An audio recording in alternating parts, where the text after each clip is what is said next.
Assalamu alaikum. Hello, everyone. We are still in the topic of linear regression. At the beginning, I need to uh, do a recap, go over a few things that I overlooked last time in the last lecture, and then we continue, inshallah. Just very quickly. So we talked about before you build your linear regressor, you need to make sure that the relation can be approximated by a line, because if the relation is not linear, then you build a model assuming that it's linear, and you approximate it as a linear relationship that may not lead to good performance. Okay. So that's why you said at the beginning you need to look at the correlation and the scatter plot, both of them, because correlation itself may mislead you. Okay.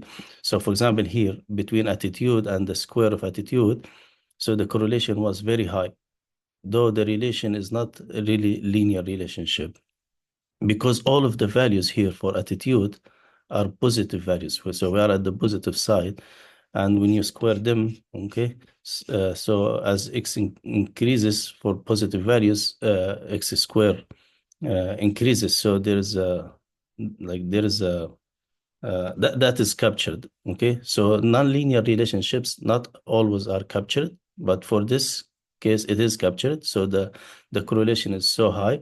Then you need to look at the scatter plot, okay, to confirm that is this really like a linear relationship or some other kind of relationship. Okay, so that's one thing. Also here, for example, so here it was captured, the square, but here when we generated, when we created one column and generated the values for that column using random distribution with mean 0, and then we created another column where the values are just are the squares of those. So it's the same relationship, one variable here, and this is the square of that.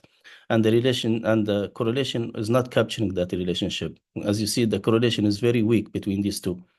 Though, like this feature is nothing but the square of this, as it was the case here. This is the square of this. So here the correlation was so high. Here the correlation is so low. Okay. In fact, if you rely on the correlation here, you say, okay, they are not correlated, but actually they are not related. Okay. But actually there is a strong relationship between these two. This is the square of this. And if you look at the scatter plot here, you will see that. Okay, here is the scatter plot. Okay, you clearly see a quadratic relationship. So then you need to look at both the correlation as well as the scatter plot to come up with a conclusion. Is there a linear or nonlinear relationship between these variables? Okay, and we're gonna come to more about this later on when we talk about the problem when we have many features. Okay, so we're gonna come to that. Like we're gonna revisit this more later on. There's also another thing I would like to mention. Yes. So here, the problem when we consider minimizing this problem here, the sum square errors, okay, or the average or the mean of the square errors. So when we consider like the linear regressor that minimizes this is also called ordinary least square regression or OLS regression, okay. And we we started with single input where we have only single feature, single input, single output. We have only one feature, one target variable, and we went through these things. So this is the linear model we are trying to build, and we need to find beta 0 and beta 1. And actually, this problem can be solved in a closed form expression. So we can get closed form expression for beta 1 and beta 0. And we talked about all of these, okay?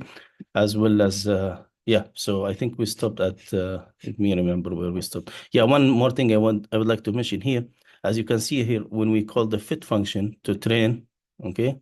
So as you can see here, there are double brackets here. So we're passing the input feature inside inner brackets, because actually this function takes it's a general function. It can take more than one attribute, and as we will see later on, when we have a number of input features, not only single input feature, then we can actually add more features here, okay, as input features. And we are trying to build a model that actually linearly relate this variable to all of the input features, okay?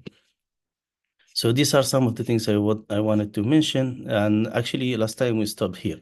Okay, so the closed form solution is okay when we have when we don't have so many samples and so many features. But as the number of samples grows very large and the number of features grows very large, then the computation of the closed form solution may become very expensive. Okay, computationally expensive. So, for example, if I have like a matrix of, because it actually, when we have so many samples and so many features, as we will see later, the closed form solution will involve matrix inversion, and the complexity of matrix inversion is very high. For example, if you have a matrix of size n by n, the inversion of that, the number of the computation complexity is order of n cube, n to the power 3. That's as n grows, that grows very large. So the alternative way is to run some iterative algorithms where you start with the initial guess for the solution, and then you keep moving towards a stationary point or like a optimal solution in case of convex functions. We're gonna talk about these details later on, but the idea of iterative algorithms is to start with the initial guess and move towards for this one, since it's convex function, I would say we move towards the optimal solution. So we start with the initial guess and we keep moving iteratively. If eventually we converge to the optimal solution of the problem. And we're going to talk one of the well-known or the most well-known algorithms, gradient descent algorithm. And we're going to come to explain what gradient descent is and iterative algorithms in general, okay? So let me start before I come to the explanation of what gradient descent is. Maybe let me start by, okay, so shall I clear let me clear the kernel.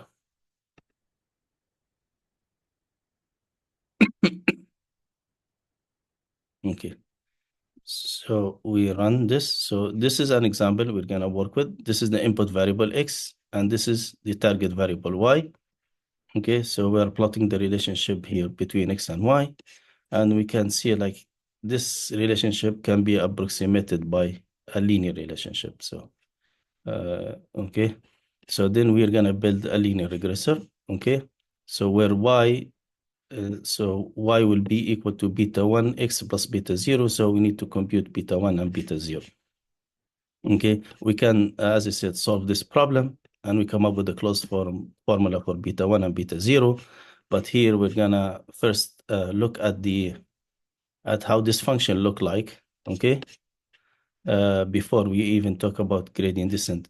So this code I'm not going to explain. I'm just going to run to show you the shape of the function. Okay, this is the function. This is just to plot the function for a given range for beta 0 and beta 1, and it has this shape, okay? This shape is called convex. This is convex function. What do I mean by that? I prepared slides here, and let me just go to my slides here to explain. Okay, so here. Okay, so here. Okay, so these two are convex functions, and this is what we call non-convex function. Let's start with the non-convex function here. Okay, so here, if you look at this point here, this point is called local minima. Okay, so look like with respect to the neighborhood of this point achieves the minimum value for the function. So it's a local minimum. Okay, but it's not a global minima because this point here, let me use the pointer. This point here achieve a lower value than this one. This is a global minimum. So in convex function, not like every local minima, so is not a global minima. Okay.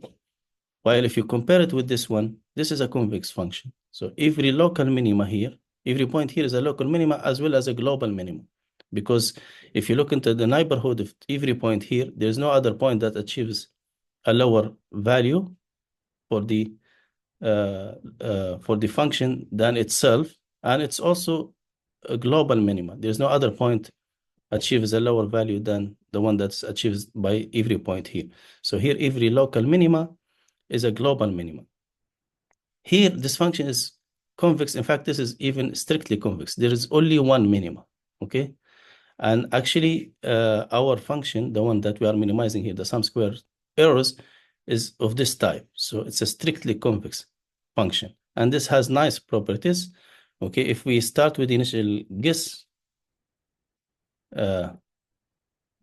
if we start with an initial guess for the optima or the minima, now if we run gradient descent, so the gradient always points in a direction where the function is increasing. Okay, so if we compute the gradient, if we start with a point here and we compute the gradient with respect to that point, if we move in the negative direction of that gradient, we know that we are moving towards the minima. So if we keep doing that, eventually, as the number of iterations goes to infinity, as the step size of movement goes to 0, we will reach the optima or the global minima. Okay, because here the gradient of the function with respect to x, or the derivative here of our function with respect to x, will be equal to 0. So we will not move. So we will stuck here. Okay, we will converge to this point. But again, the step size needs to be chosen small. And in fact, as we get closer here to this point, it should go even smaller. Okay, if the step size is large, we may end up bouncing. Okay, and we never reach the minimum. So the step size or the learning rate, so the machine learning community likes to call it learning rate, and the optimization community likes to call it step size. So the step size of the learning rate needs to be small, especially if we are within neighborhood of the optima as we're moving close to that. So if you look at this function here, okay, if your initial guess was here, if your starting point was here, then you will converge here, because the derivative of the function with respect to this point here is equal to 0. So you're stuck here in a local minimum. Okay, so if you start here, the same thing. If you start here, you will converge to this point here. Okay, so if you are lucky and you started here, then you will converge to the global minima. Okay, so then here, where you converge to depends on your starting point, but here it doesn't. Wherever you start, you will eventually converge to the global minima or global optimal solution for your problem. Okay, so now let me go back to our slides.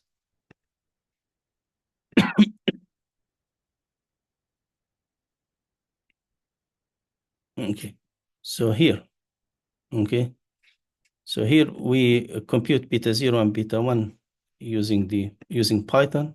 Okay, so I mean using the linear regression module that we import from scikit-learn.linear model, and this is what we get. Okay, now let's build our algorithm based on gradient descent. Okay, so here, this is our error function. Okay, and this is the partial derivative of our function with respect to beta 1, and this is the partial derivative of our error function with respect to beta 0. Simply just take the partial derivative here. So if you take the partial derivative with respect to beta 1, this 2 will come here, and the derivative of this with respect to beta 1 is equal to xi. Okay, and the partial derivative with respect to beta 0, the same thing. 2 will come here, and the partial derivative of this with respect to beta 0 is equal to 1. So that we end up having these two terms. Then how do we proceed in gradient descent? We start with, as I said, with the initial guess for beta 0 and beta 1. We call it beta 1 old and beta 0 old, and then we start iterating. So how do we move from beta 1 old to beta new old to beta 1 new? So we start with beta 1 old and move in the negative direction of the gradient of the function with respect to beta 1. So the derivative, the partial derivative of the function with respect to beta 1.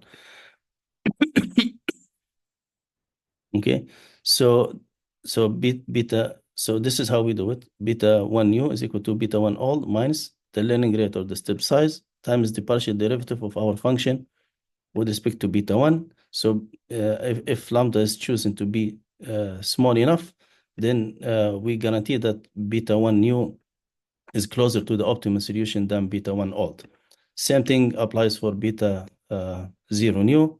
and we keep iterating until we reach a point where the new error is greater than or equal to the old one. Then we stop there. And in fact, this is not the only stopping criteria. You can actually also, another step criteria is like you take because at the optima, the partial derivatives will go to zero, right? So then you can also, like, if the partial derivative of beta 1 and beta 0 less than a certain epsilon, then you can stop there. And you also can build another stopping criteria based on the error function itself. Okay, this is built in the error function. Okay, and you can also like do it based on the variables. This like beta 1 new, like minus beta 1 old, the absolute value less than some threshold, then you may stop. Okay, so here, because eventually if you reach the optima, then there will be no update. So beta error new will be equal to error old, you stop there. Or if you like, if you like bounce like to a point that is higher, so you are within neighborhood and went higher, then you can stop there as well. So this is how we do it with Python. So here we are defining 3 functions. We're going to call them inside the main loop here. Okay, this function simply is to compute the error function at a given point, okay, at a given value for beta 0 and beta 1, okay, given our input data, training data. Simply, we're doing this. How do we do that? Because now there is a summation, then we need to iterate, right? So we start error is equal to 0, and for I and yi in enumerate y, because y here is a list. So we go over all the elements and we are accumulating the error. Okay, so we're doing this summation here. Okay, so we start with error equal to 0, then error is equal to error plus, we do that, we iterate as many as the number of samples. Okay, so error is equal to this is like the first time you start, you compute the error of the first sample, beta 1 x1 plus beta 0 minus y1 square. This is what we do here. Okay, then you accumulate the second and third. So as you will iterate over this as many as the number of samples you have. Okay, you are accumulating the errors. And here we are computing the mean. So then what we are returning here is that the sum of these square errors over the len of y, over the number of samples. Okay, so this function computes the error. This function computes the partial derivative of our error function with respect to beta 1, this one. Okay, same thing.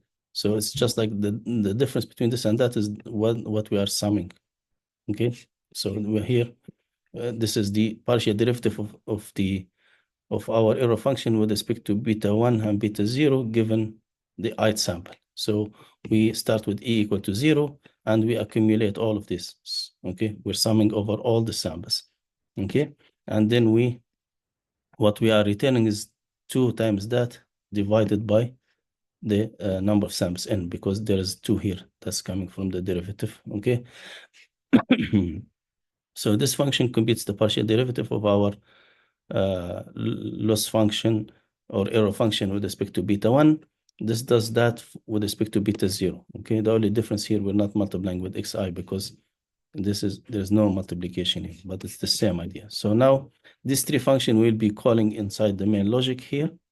So here we're reading the data, we're creating a data frame, and then we are extracting the values x and y. Okay, so x will be our input feature. Here we have only a single feature.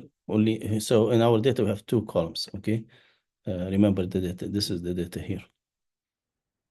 We have only 2 columns. Where was it? Here. So here we are printing the transpose. So they are columns, as you can see. Okay, we have 2 columns.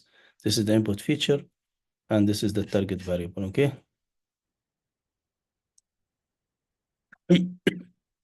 Okay, so we are extracting x is our input feature and y is our target variable. And okay, not here. That's just a blunt function. Okay, so here we have x and y. Then here we start the gradient descent algorithm. So we start with an initial guess for beta 1 and beta 0. We call them beta 1 old and beta 1 and beta 0 old. You can start with zeros, with any values. You can start with the, like for example, values that are coming from random distribution, like a normal distribution with mean 0 and standard deviation 1, you start with whatever, okay? Our function is a convex function. Wherever you start, eventually we will reach the neighborhood of the global minima, okay? So then here we compute the error function with respect to this given beta 0 and beta 1 using our training data, our input data samples, okay? So we compute the error, okay, given the initial guess for beta 0 and beta 1, and then we enter this loop here, okay? So here we perform the update. So beta new is equal to beta old minus the learning rate times the partial derivative of our function with respect to beta 1. So we are updating beta 1 new, we are updating beta 1, and here we update beta 0. The same thing, beta 0 new is equal to beta 0 old minus the learning rate times the partial derivative of our error function with respect to beta 0. And we compute the new error now. The error given the new version of beta 0 and beta 1, the beta 0 new and beta 1 new. Now, if here, so we compute the new error, okay? Now, if the new error is lower than the old error, then we overwrite beta old, beta 0 old, and beta 1 old with the new ones. So we're moving from that point to the new point. So the new point will become the old point for the next iteration, okay?